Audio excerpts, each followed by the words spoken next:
frente al día de ayer, pero ojo, se mantiene por debajo de la media anual. Miramos ahora a Asia, ¿cuánto están cayendo los índices? El más penalizado es...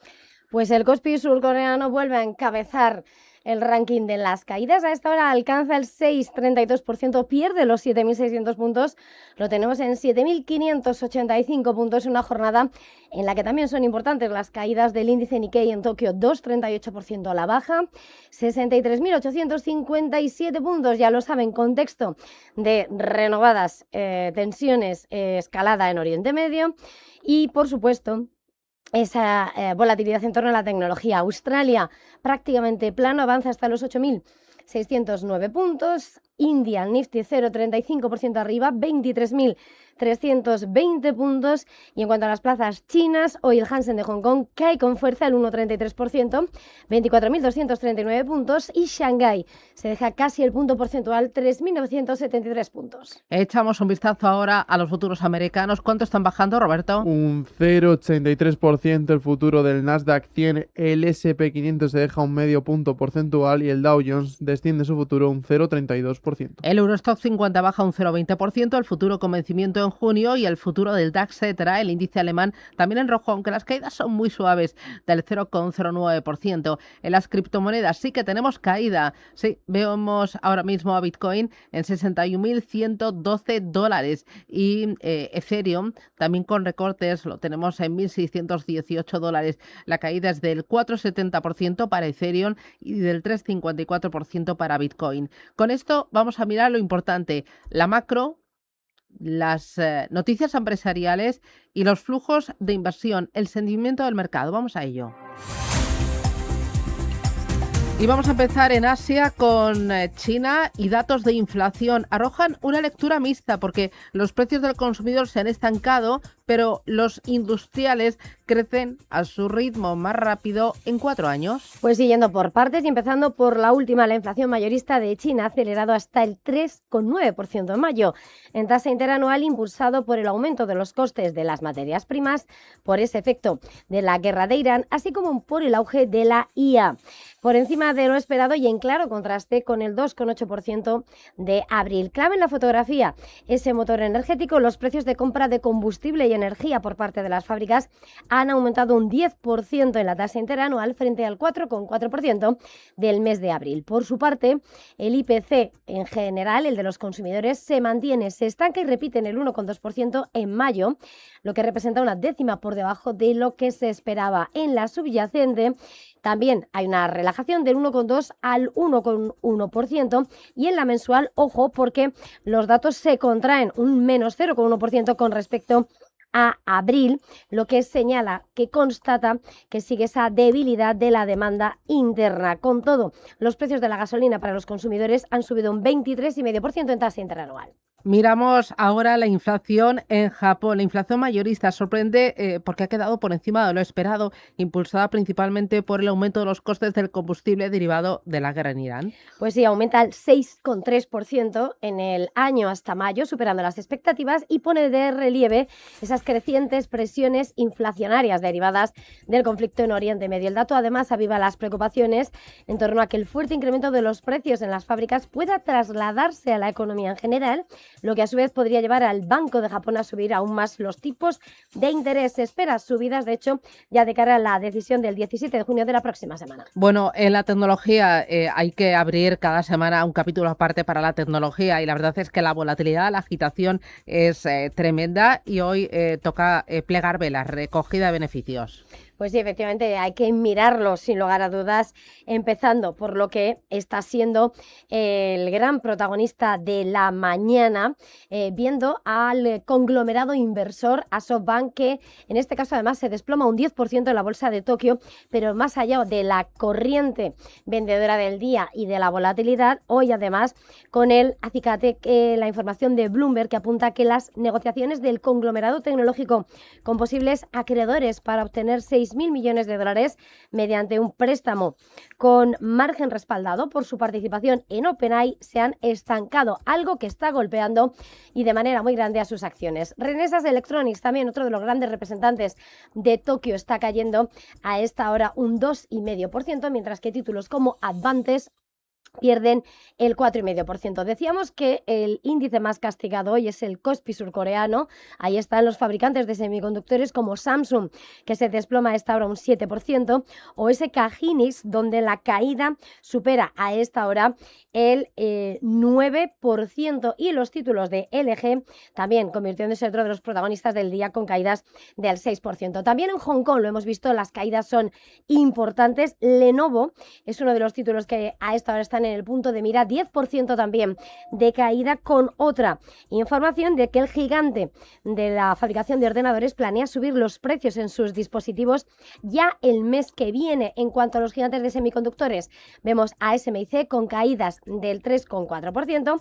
E importante también esta mañana mirar lo que está pasando en las acciones de Tencent, que está cotizando después de haber vendido bonos por 4.665 millones de dólares, su mayor emisión desde 2020 ante la inteligencia artificial, que sube el 2,47%. Bueno, vamos con Taiwán, porque sopesa imponer restricciones más duras a las exportaciones de chips de inteligencia artificial a China. El objetivo es alinearse con Estados Unidos. En este escenario, los títulos de TSMC en Taiwán hoy están vendiéndose tecnología, caen el 1,95%. La información de Bloomberg señala cómo Taiwán lo que quiere es aumentar sus esfuerzos para abordar el contrabando de semiconductores, que corre el riesgo de provocar una reprimenda sobre el país. La idea es dotar a las autoridades de más herramientas legales para hacer frente al desvío de hardware avanzado como servidores de IA con chips de Nvidia de Taiwán a China. Bueno, y varios protagonistas con nombre propio. Meta se asocia con Reliance de India para construir y arrendar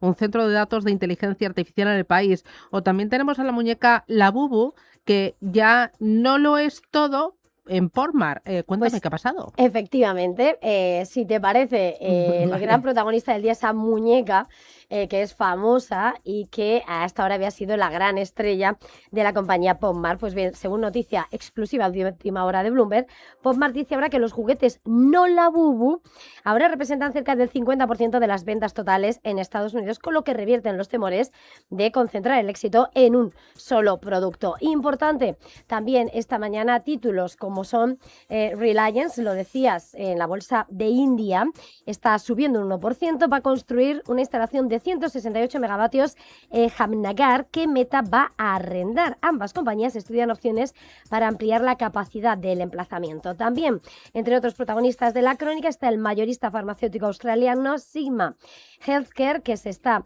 disparando, que está cayendo esta mañana tras confirmar conversaciones sobre la cadena de farmacias británica Boots. Ha llegado a caer un 5,5% hasta los $2,76 australianos. E importante también ASICS, la compañía japonesa de calzado, que ha anunciado que considera extinguir su marca de zapatillas de lujo Onitsuka Tiger, y sus acciones han subido hasta un casi 4% en la bolsa de Tokio tras el anuncio, superando la caída que registra el índice Nikkei. Bueno, y terminamos con un apunte más interesante, lo cuenta el diario Nikkei. Se espera que el Ministerio de Defensa nipón eleve su preocupación en el informe anual del Ministerio. Preocupación por China. Pues sí, efectivamente, lo que va a hacer es elevar a lo más alto la preocupación en torno al gigante asiático, y se va a comprometer a intensificar la cooperación con Estados Unidos y con los países afines para reforzar las capacidades de disuasión. El libro blanco, según el diario Nikkei, va a citar el incidente del radar chino y detallar los acontecimientos en Corea del Norte.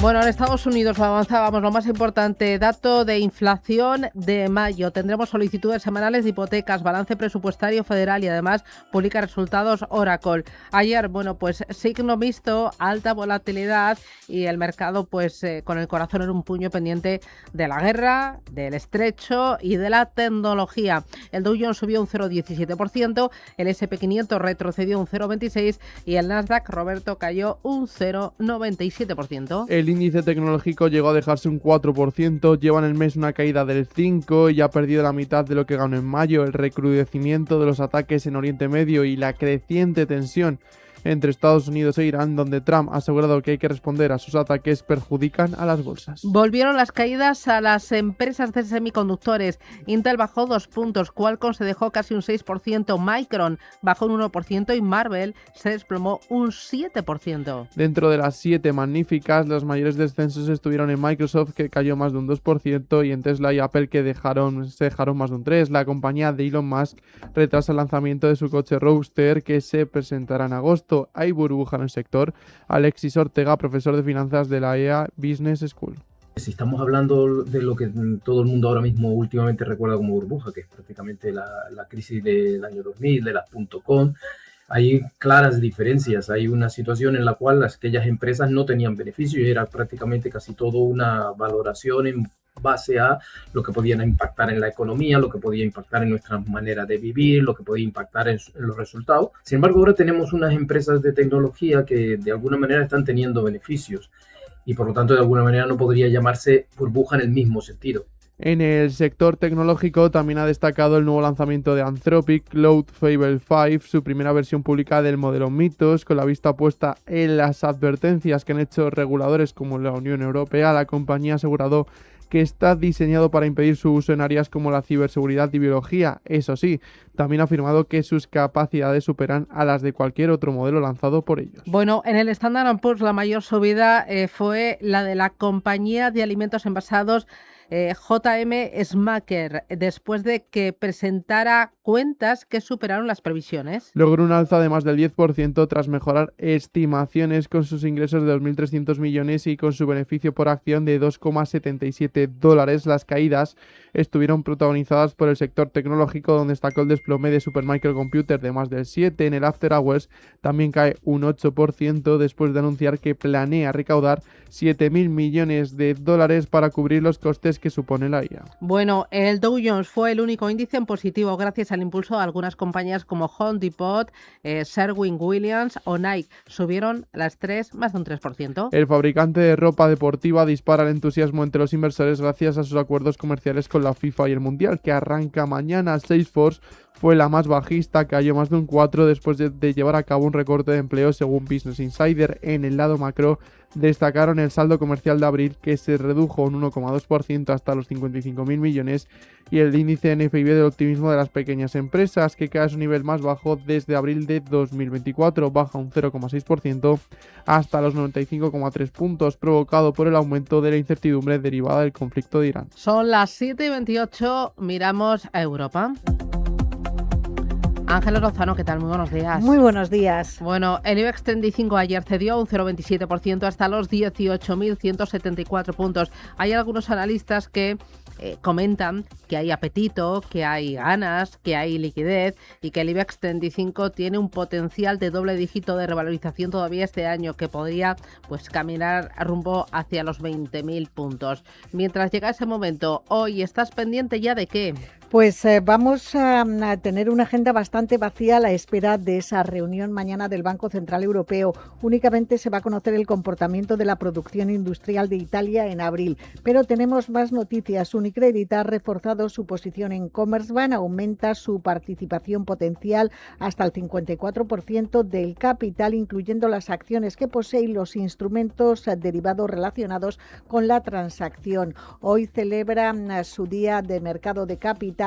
Volvo Group va a explicar, el fabricante automovilístico, en detalle su estrategia y perspectivas a los inversores. También estaremos pendientes de BBVA, que ha decidido amortizar anticipadamente un bono de 300 millones de libras, y de Acciona Energía, que ha aprobado la distribución de un dividendo de 0,03 euros por acción que pagará el próximo 18 de junio. Acciona Energía en el punto de mira porque mañana se reúne el comité asesor técnico del IBEX 35 y es la principal candidata a salir del selectivo para ser sustituida por Técnicas Reunidas. Bueno, en el día de ayer, como digo, recortes entre los mejores. Inditex arriba un 2,09%, Colonial rebotó un 1,44%, subió también Endesa un 1,21% y a la cola ACS, que sufrió un golpetazo, bajó un 5,64%. Dame detalles. Pues además de ACS vimos a Indra Indra a perder más de 4 puntos porcentuales, restar al índice